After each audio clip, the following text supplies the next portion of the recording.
നമ്മുടെ മണ്ണിനെയും നമ്മുടെ ജലസ്രോതസ്സിനെയൊക്കെ മോശമാക്കിക്കൊണ്ടിരിക്കുന്ന ഒരു സാധനമാണ് ഈ സെപ്റ്റിക് ടാങ്ക്. അപ്പോൾ അതിന് പരിഹാരമായിട്ട് DRDO, നമ്മുടെ defence research and development organisation develop ചെയ്തൊരു പ്രോഡക്റ്റാണ് ബയോഡൈജസ്റ്റർ.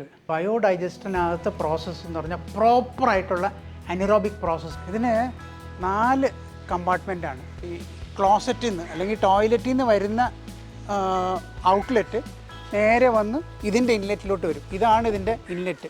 ആദ്യം വേസ്റ്റ് വന്ന് വീഴുന്നത് ആദ്യത്തെ കമ്പാർട്ട്മെൻറ്റിലാണ്. ഈ ആദ്യത്തെ കമ്പാർട്ട്മെൻറ്റിൽ വീഴുമ്പം അതിനകത്ത് കുറേ സോളിഡ് പാർട്ടിക്കിൾ, സോളിഡായിട്ടുള്ളതും കാണും, കുറേ താഴത്ത് സെറ്റിൽ ചെയ്യുന്നതും കാണും. അപ്പോൾ അതുകൊണ്ട് അതിനൊരു ഇത് നെക്സ്റ്റ് അടുത്ത ചേമ്പറിലോട്ട് പോകുന്നത് വരെയുള്ള ഇവിടെ ഹോൾഡ് ചെയ്തിട്ട് ഇതിനകത്തൊരു പൈപ്പുണ്ട്. ഈ പൈപ്പ് നിങ്ങൾക്ക് കാണാം, താഴത്തു നിന്നാണ് വരുന്നത്, സെക്കൻഡ് ചേമ്പറിൽ വരും. എല്ലാ സ്റ്റേജിലും അനറോബിക് പ്രോസസ്സ് നടക്കുന്നുണ്ട്. ഇതിനകത്ത് നിങ്ങൾ ഈ ഒരു മെഷ് വെച്ചിരിക്കുന്നതാണ്.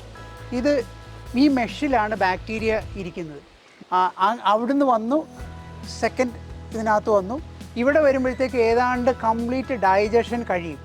അതിന്ന് അടുത്തതിൽ വരും. അപ്പോൾ ഈ ബ്ലാക്കായിട്ട് വരുന്ന, കറുത്ത കളറിൽ വരുന്ന വെള്ളം, അല്ല വേസ്റ്റ് വെള്ളം, ഓരോ സ്റ്റേജ് കഴിയുമ്പോഴും അതിന് ക്ലാരിറ്റി വന്ന് ലാസ്റ്റ് സ്റ്റേജ് വന്നു കഴിയുമ്പം ഇവിടുന്ന് പുറത്ത് വരുന്നത് ക്ലിയർ വെള്ളമാണ്. ലാസ്റ്റ് കമ്പാർട്ട്മെൻറ്റിൽ നിന്ന് വരുന്ന ഔട്ട്ലെറ്റാണിത്. അതിനകത്ത് ഈ പാത്തജൻസ്, കോളിഫോം ബാക്ടീരിയ അങ്ങനെയുള്ള ഒരു സാധനവുമില്ല.